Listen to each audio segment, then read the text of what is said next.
Welcome to our annual members meeting in November, the third quarter. I'm John Pritz. I'm co-president of the Mamaroneck Historical Society. Our other co-president, Gail Boyle, could not make it. She is down visiting her son, who is in the service. One of the reasons that we're honoring service people today is because of Gail. I think she's responsible more than anybody to have this. So I'm sorry that she's not here. And she's a much better speaker than I am, so that's the second reason why I wish she was here. But anyway, I'd like to introduce our board members first. Here's George Migradishian, all right? He's our vice president, and he's up for election tonight. Mike Tripico, all right? Mike Tripico is our archivist, and he's here always. Let's see, where is everybody else? Carol Aiken, all right? Carol Aiken is our secretary, our former president, all right? And I'm glad you're here, Carol, in case I misstep. Behind her is Ray Maldonado, thank you. All right, Ray is a trustee. Handing out our documents is Peter Fellows. He is a trustee as well. He also has a website called Mamaroneck History that you may have seen. In the back is Don Sutherland. He's our treasurer. He's been in the service of the Mamaroneck Historical Society forever. Who am I missing? I introduced myself first. And that's that. All right, now, first item of business is we've got a bylaw change that was mandated by the state that we have had to add to the bylaws. Now what I'd like to do is have Don Sutherland read the revision, and then we're going to vote on it. Don? Thank you, John. It's a short bylaws change, 3 provisions intended to promote ethics and integrity. Number 1, it is the policy of the Mamaroneck Historical Society that all of its activities shall be conducted in accordance with the highest standards of integrity and ethics and in a manner that will not reflect or appear to reflect adversely on the Society's credibility, objectivity, or fairness. Number 2, every board member must maintain the highest standards of honesty and integrity and must refrain from any use whatsoever of his or her position at the Society or the information, privileges, or influence which such position may provide, when such use is motivated by or gives the appearance that it is motivated by the desire for private gain or advantage for the board member or for other persons, institutions, or corporations with which he or she has family, professional, business, or financial connections. And the last one, no board member shall have any interest, financial or otherwise, direct or indirect, or engage in any business or transaction or professional activity or incur any obligation of any nature which is in substantial conflict of the proper discharge of his or her duties and responsibilities of the Society. Can I get a motion to accept the change? Second? Second. Accepted. All in favor? Aye. Aye. All opposed? Unanimous. So it passes. And it's now included in the bylaws. The second order of business tonight is we've got 3 members of the board that are up for re-election. We did not receive, well, first of all, the committee chose 3 people to be added to the board, or actually to stay on the board. We are now having to vote for them. Now, I've got ballots. We don't have to use them if we don't need to, so let's try first. George is up for re-election for vice president. We've got, let's see, Don Sutherland is up for treasurer, and Ray Maldonado is up for trustee. All are 2-year terms. Do I hear a motion to accept? So moved. Second? Second. Second? All in favor for George? Raise your hand. All opposed? All in favor for Ray? Raise your hand. All opposed? All in favor for Don? Raise your hand. All opposed? It's unanimous. Excellent. And that is the order of business for today. No Yeah. recount? Huh? No recount? No recount. So when you have one party in the room, that's only that. What I'd like to do next is have an update of the Delancey Cemetery restoration. Who's going to do that? I guess Peter and I. Peter and you? Let's get it going.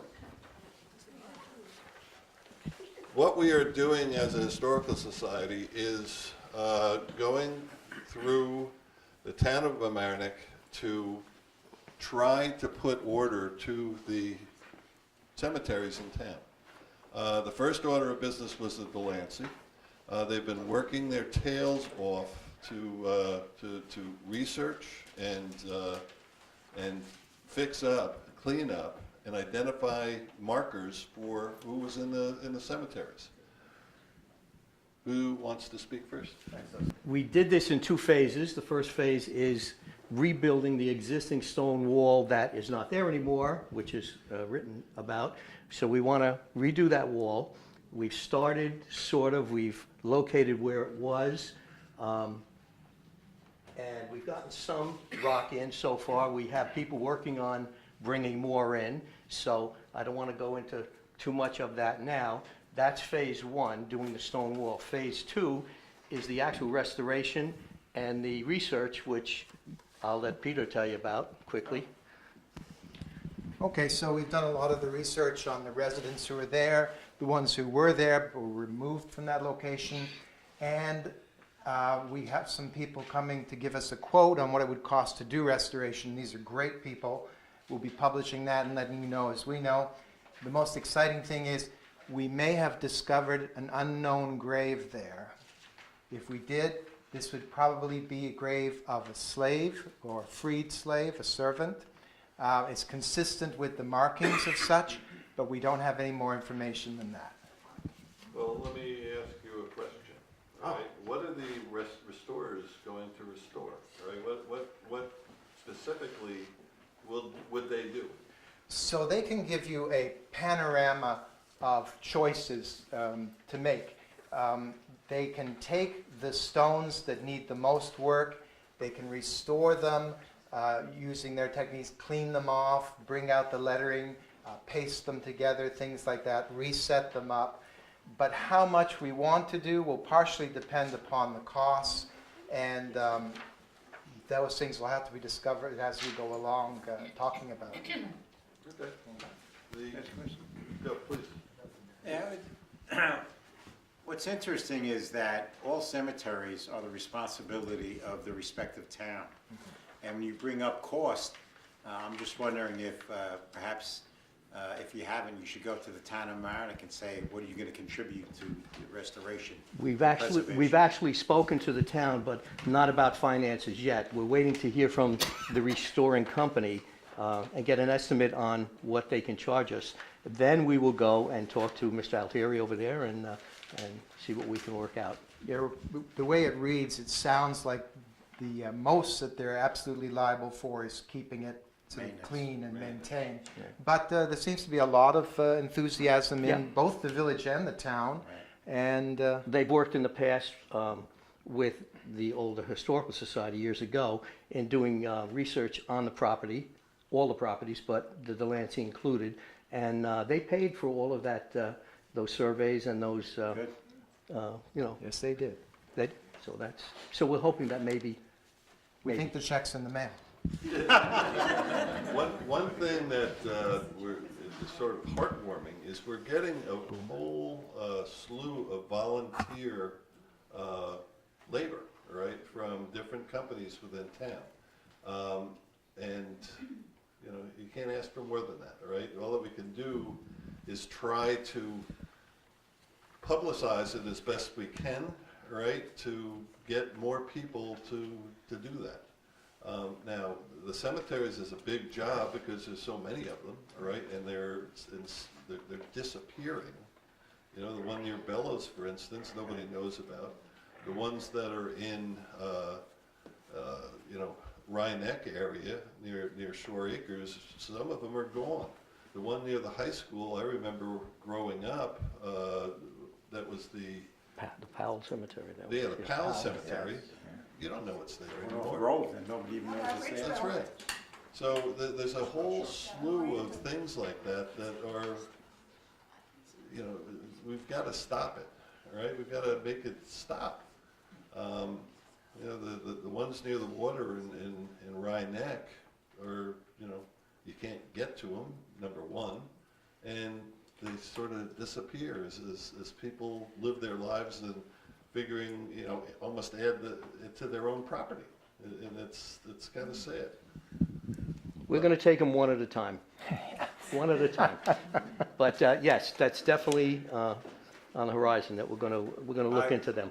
I grew up near St. John and Paul's, and right next to that was a small cemetery where I think Fenimore Cooper was buried.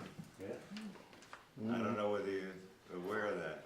No, It's not a aware. very small cemetery think he was going very up, So, what is that, that's- Garden Road, is it? Or yeah, that cemetery is still there. And that cemetery is still there. It's in decent shape. About the Cooper thing, I don't know if that's true or not, but we didn't get to that one yet. We'll deal with that. But what we all are also trying to do is get we've talked to Lynn Crowley, for instance, who's the historian for Larchmont in the town of Mamaroneck, and she and I have spoken not at length, I've been a little busy lately, but we are planning on working together a lot on a lot of different things. So, Very good. thank you.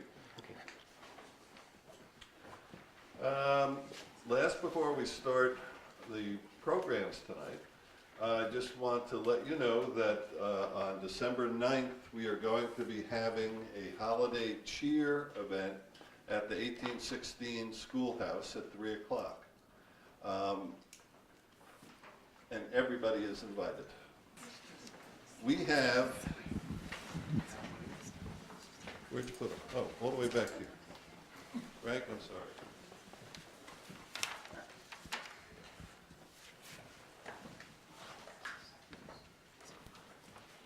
We have a historic Mamaroneck calendar, all right, that is now available, all right?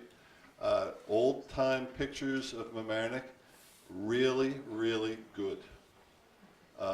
It's $20, great holiday gift, Christmas gift. If you want them, just ask us. We also offer, if you buy one for $20, everyone after that is $15. A couple of things that Annie mentioned that I'd just like to touch on. Number one, the view here of the harbor is gorgeous. Peter Fellows, Mike Tripico, and I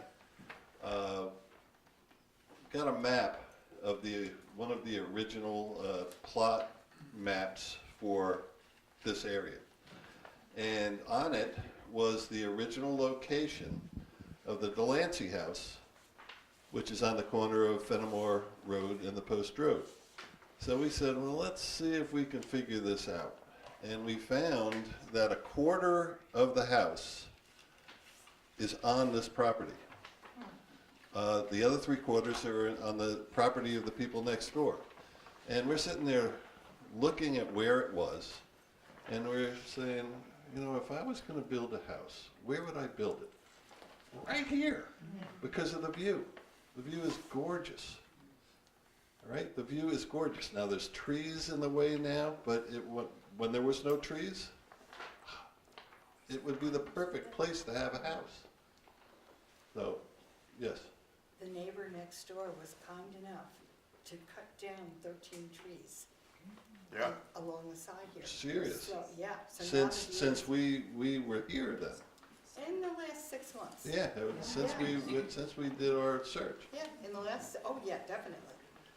The view was dramatically improved on this side here along the edge of their property. We need about 4 more trees to go the same way, though.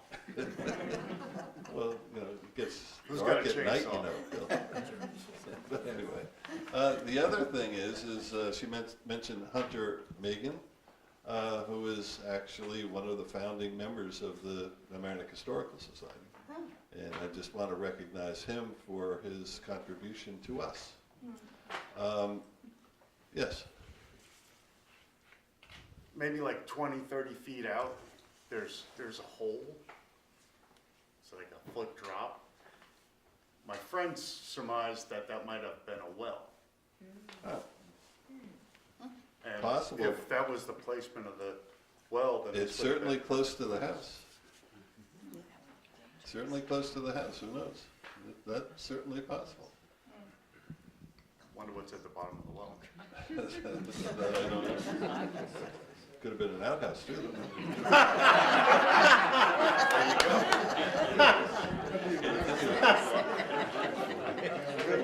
And I apologize, sometimes I can't help myself.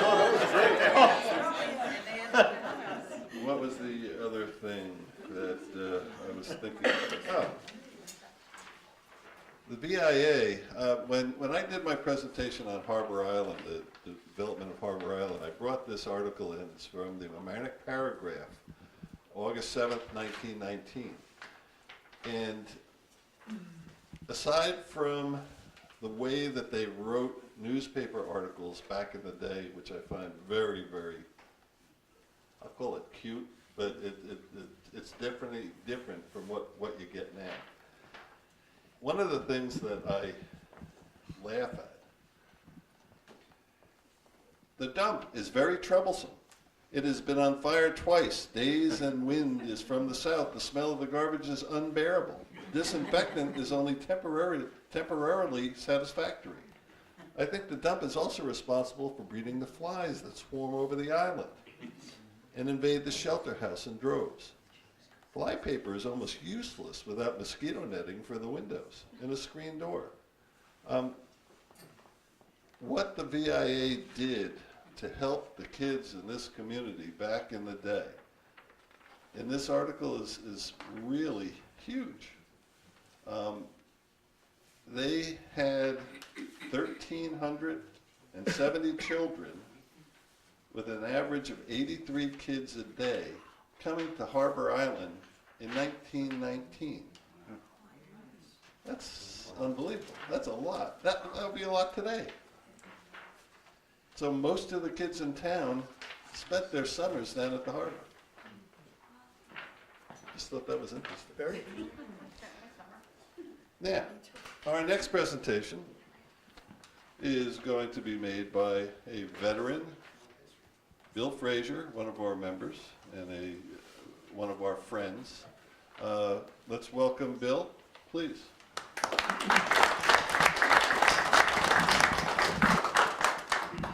Thank you, John.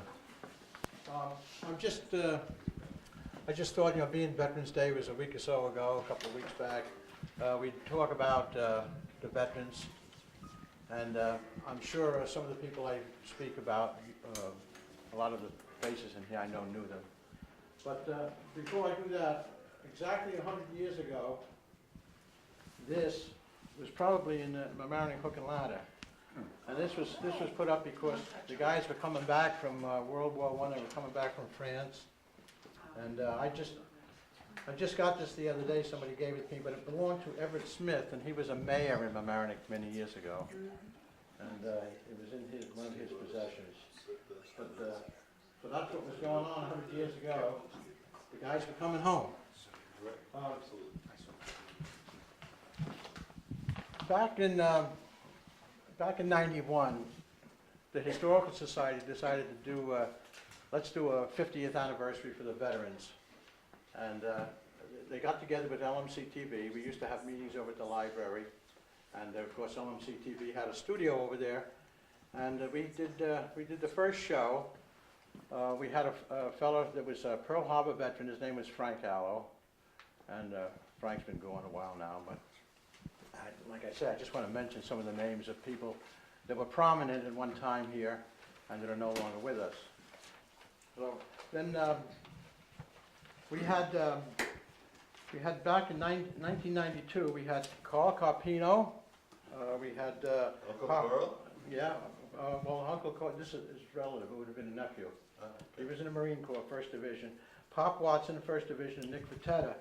And we used to show, we had a great rapport with LMC-TV, and we would show, I'd bring in some like Victory at Sea segments, like I brought in the one about Guadalcanal, and I would have Pop Watson, Carly Carpino, Nick Vitetta, and a few others that were in Guadalcanal, and they would, I'd show like 10 minutes of the Victory at Sea film on Guadalcanal, and then I'd turn it off, and I'd say, oh, what do you think of that, you know? And they would come back with their answers, and Carl Carpino, I remember one time, he said, one of the segments, he says, that couldn't have been the 1st Marine Division of Guadalcanal because they had Springfields, and we didn't get they had M1s in the pictures, we didn't get the M1s until after Guadalcanal. So it was great. What I'm getting at is when you have original veterans there and you can talk to them, you really find out, you really get the answers. I mean, they were there, they knew. And of course, when they did these films, they just mixed things up. But, and there was a lot of coincidences that went on there. Well, Nick Vitetta, he lived right over here on Fenimore Road. His nephew works down the harbor right now. He was at the island of Peleliu, which was after Guadalcanal, and it was being shelled, and a shell exploded near him, and he was severely wounded. And he was put down near the shore. One of the big hospital ships came in. I don't know whether it was the Mercy or which one it was, but one of the hospital ships came in, and they sent a crew over to the island where all the veterans were laid out and who they were going to take. Some of them were so severely wounded that they wouldn't even take them. They'd say, you know, he's only got maybe another hour or so. And of course, they didn't have that much room on the ship, so this one doctor came down and he said, I want this man put on the ship. So one of the aides says, well, he's not hurt that bad. I mean, he's unconscious and all, but the doctor said, I want him on the ship. Well, a few days later, Nick Vitetta woke up, and the person that got him on the ship was his family doctor, Dr. Hunter, that lives right there. That was kind of a coincidence. It really worked out good for Nick. Yeah. Because Nick's been gone a few years now, but that was Is that the same Dr. Hunter that Same Dr. was Hunter. one of the original presidents of Mamaroneck? Yeah, he had a lot of As a matter of fact, the entrance for Harbor Island is Hunter Road. I think his office was on the Post Road, too. Really? His So office I tell you, was on Farmer Avenue. I remember that. No. Right near Mike. It's on Yeah. Prospect. Corner wasn't it? Prospect. Yeah, he had his in his house, right? My mom. In a house. Yeah, his house, huh? But that was the son.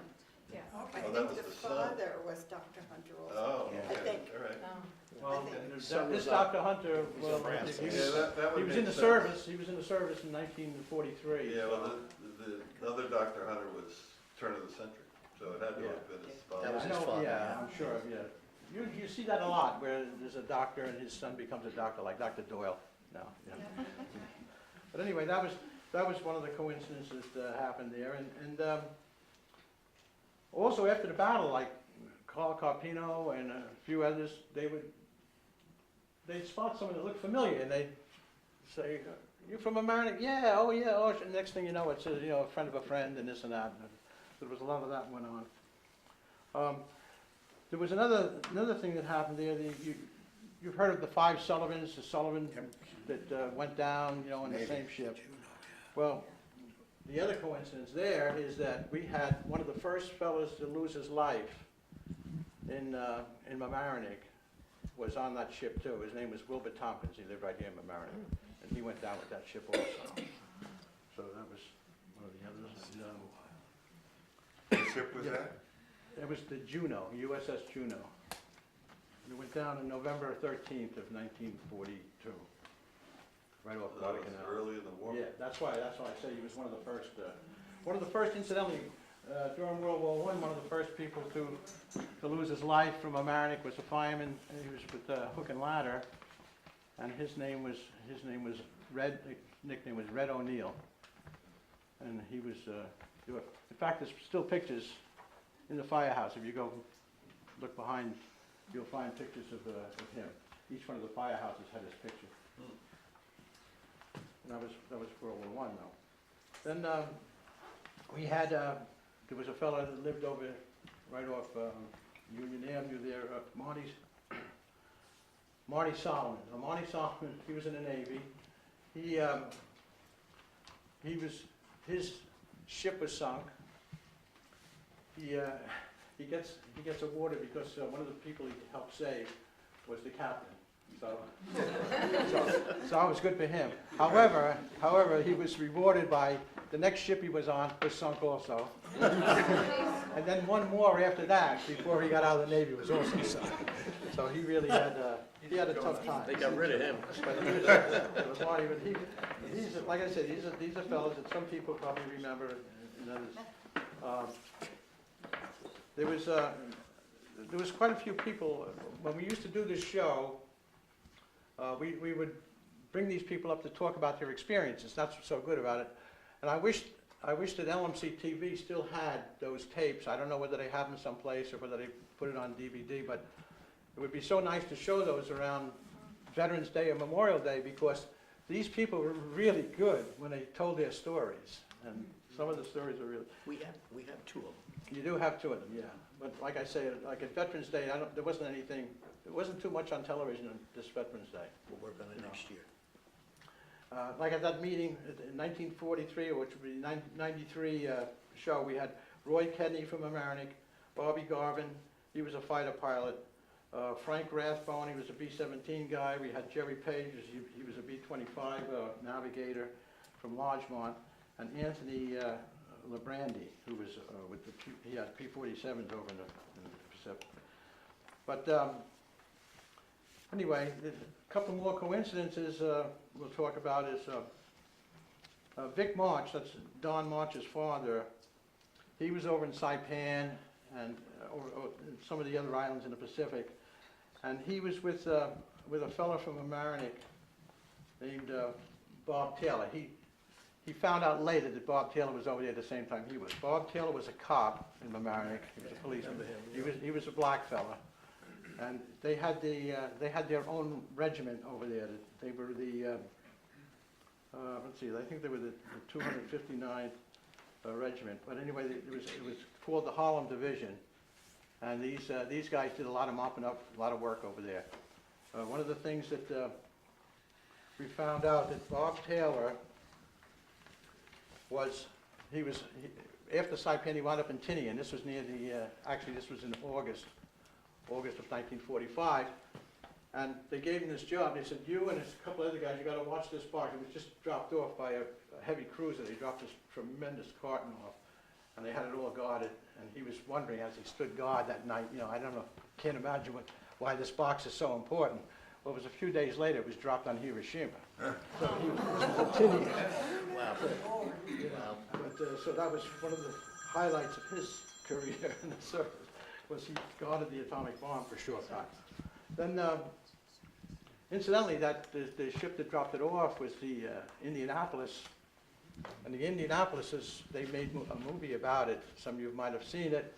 It was torpedoed right after it left Tinian. After it dropped the bomb off, on the way back, it was torpedoed. And it was because it was a top secret thing. They didn't really keep track of where the ship was or anything. But it went down with 3,400 people. But 700 of them were in the water, and I forget. I think there was 300. Only 300 survivors. Yeah, right. Yeah, after the whole thing was over, and it took them about a week to find them, the survivors. They picked them up. And they were attacked by sharks in the water. Yeah, that was the worst part of it. They couldn't. Captain Quint told that story in the movie Jaws. Right. Yes, he did, yes, absolutely. Yeah, so that happened. So one of the fellows from Mamaroneck had a little piece of that. And, but better than that was, there was a fellow from, one of those 350 survivors was actually a Mamaroneck resident. And his name was Bucket.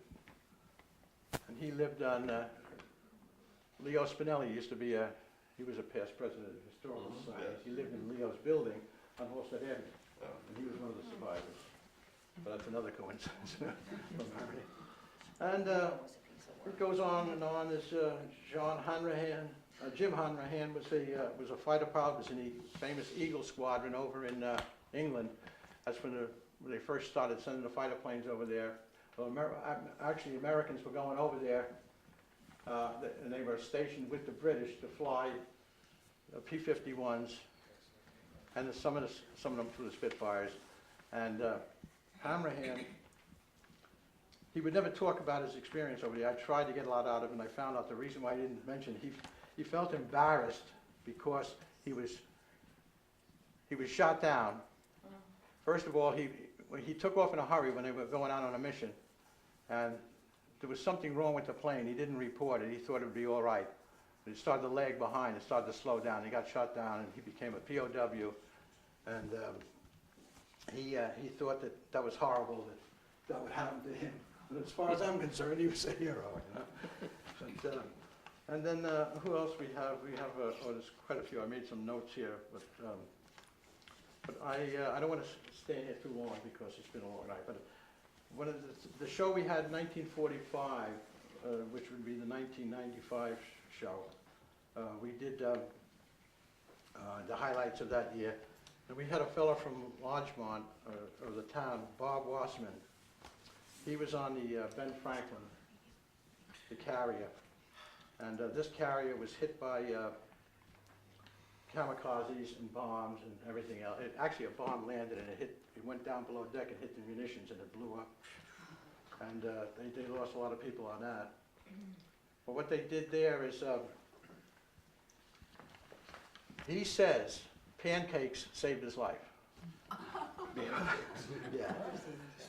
What happened is he had just left his office that morning, and he walked past the galley. In the galley, they were serving pancakes. It was a Sunday, so he decided he's going to go and get some pancakes.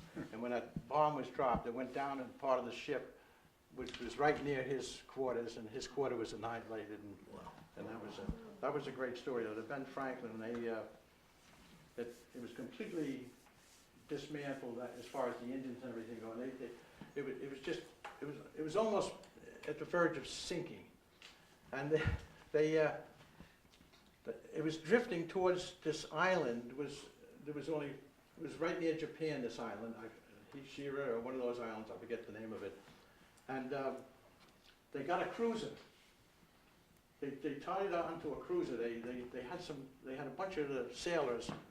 They got into some of the longboats, the launches, and they got enough lines out there where they could tow this ship in, and they started towing it. And as they were towing it, getting it away, because it was drifting towards the island. If the Japanese knew that this ship was drifting towards them, they would have sent planes out and finished it right off.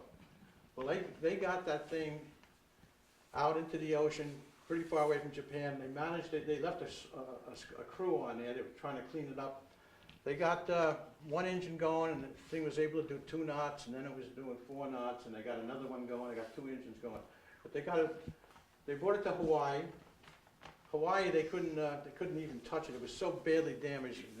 The elevated deck was completely turned upside down and laying sideways. I mean, it was such horrible shape that they decided it's got to go to the best place in the country that does boat repairs and ship repairs, the Brooklyn Navy Yards. So they went through the Panama Canal and they got it all the way around. And they bought it.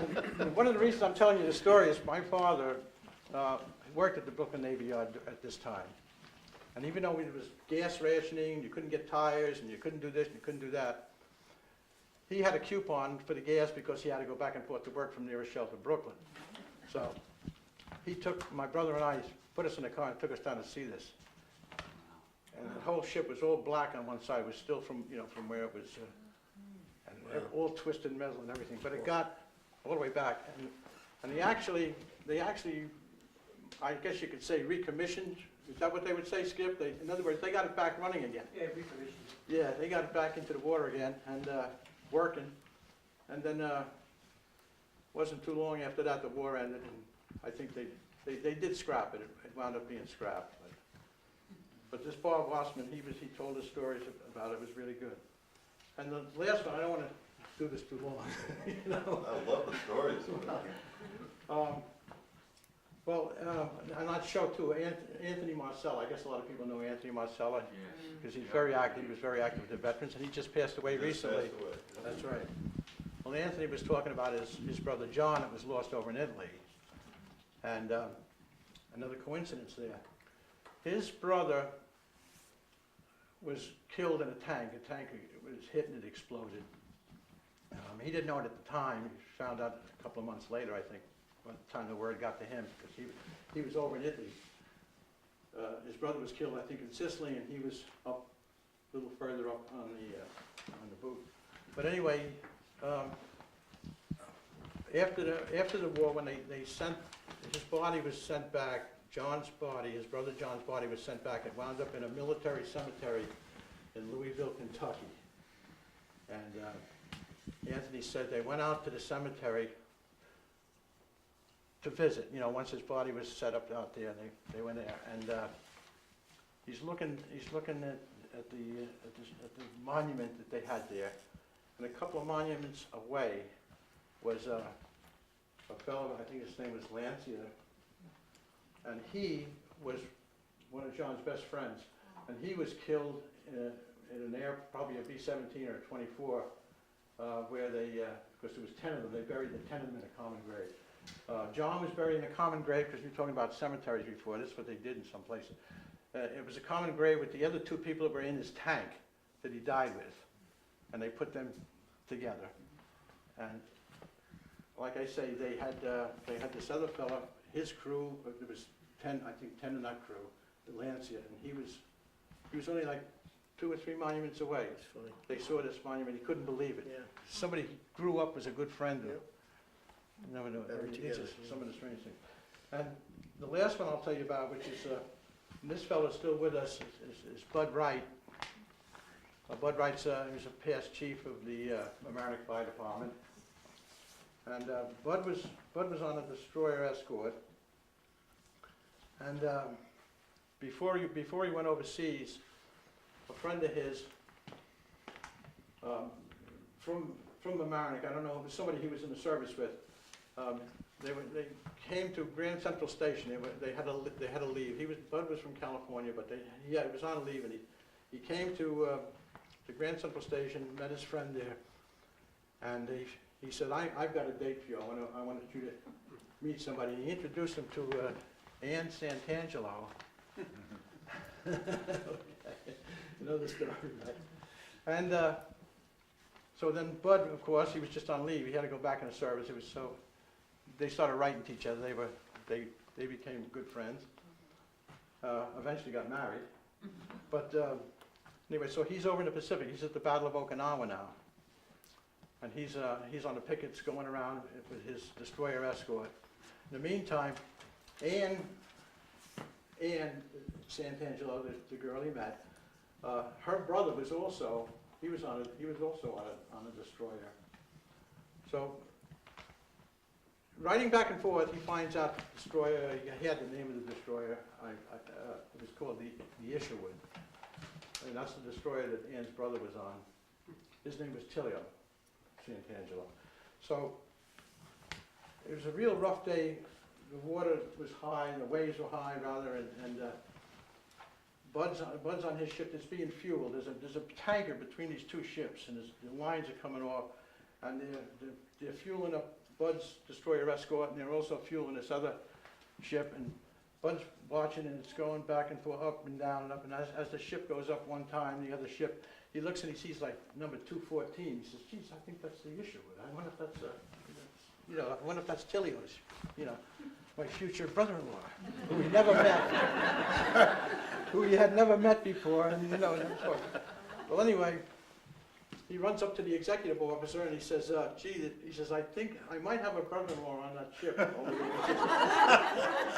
So he says, I'd love to find, you know, so he said, all right, we'll send a signal over. So they had, the, you know, the thing on the ships, they flashed, and then they started flashing their light, and they sent the signal My over to. father was one of those guys. And those signals- So they sent a signal over to the issuer, and they said, you have a Chilio Santangelo on the end. Sure enough, yes, we do. So the executive officer says, well, all right, well, listen, if you want to go over and see him, you better hurry up because, you know. Well, just at that time, all of a sudden, the lines dropped on that other ship, and it went out. It went out. So Bud was that close to meeting his future brother-in-law. Well, I think it was the following day, one of the kamikazes crashed into the side of that ship, and he and Tilio and 23 others were killed. So he never got to meet his brother-in-law. That's some story. Yeah. But anyway, like I say, hopefully LMC-TV, maybe we can get them to show some of these tapes, because these stories that I just told you these are people I hosted on these 4 shows that we had, and their story is told a lot better than I'm telling it, believe me. So maybe you can find those. All right, I think that's, I don't want to take any more of your Those stories are unbelievable. There's a lot more. There's one quick one. There's a fellow that used to work for the post office over here, John Paul. And John Paul was, he was over on, he was on, let's see, there was a couple, I forget what island it was. It was one of the small islands off Guadalcanal there. I know it was only 18 miles across from Tulagi, I think it was. One of those, I think it was. Anyway, they have all this jungle over there, and they're constantly, they all have machetes, and they're going around trying to chop down this bamboo and everything so they can get around. So John Paul needs to get his machete. It doesn't work anymore, so his sergeant says, go down to the Seabees and see if you can get it sharpened. So he goes down to the Seabee base there, and who's sharpens it up but the guy that owns the junkyard here. Blood? Martin Blood. So another coincidence. What are you doing here? Fix my machete. The number of people, you know, from every town, stories like that have to happen Unreal. everywhere. In fact, Nicky Batetter and Pop Watson and a couple others all ran into each other in Australia at one time. They sent them to Australia on a like an R&R. Right. And like, this guy's waiting for the bus, and you know, they couldn't believe what they were seeing there. You know, their neighborhood buddies. Bill, thank you very You're much. welcome. The amount of stories like this from every war has to be immense, right? You know, people meeting people and all over the world. It's somehow, some way, we've got to accumulate all these things. Now, like Bill said, if these were tapes that were already done by LMC-TV, Yeah. we need to speak with Matt Sullivan about getting these things, right, and making them available and putting them on TV. You know, I could say the same thing about some of the videos that my mother did back in the 80s and the 90s, right? And there's tons of them just sitting. Somewhere, right? And not being seen. There's a whole generation and new people here in town that have never seen some of the stuff that has gone on here. Yeah, talking about service people, I'd like to recognize a couple of service people that I'm sorry to say I did not mention Steve Otis, our state senator, being here, and I think he's left already. Senator. He's our senator.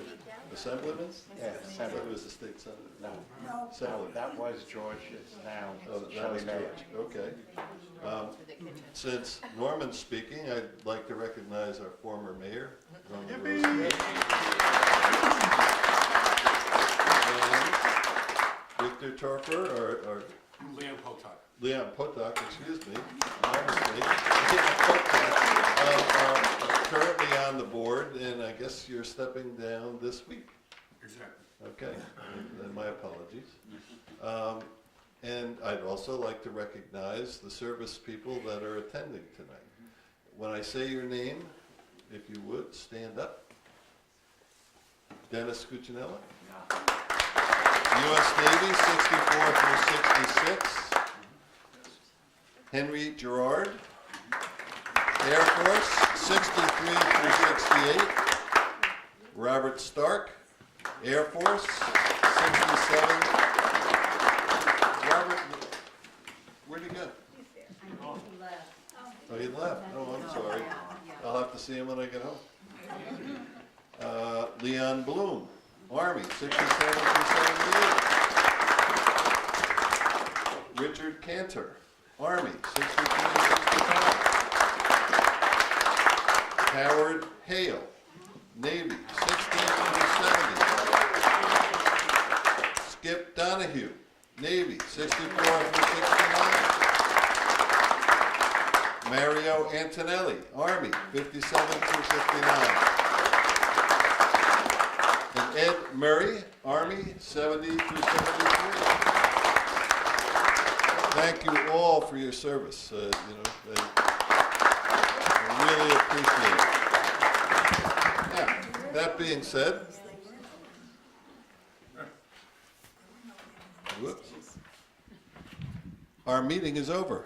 We've got refreshments in the back. Enjoy, and please look at our displays, and thank you all for coming. Thanks for your time. My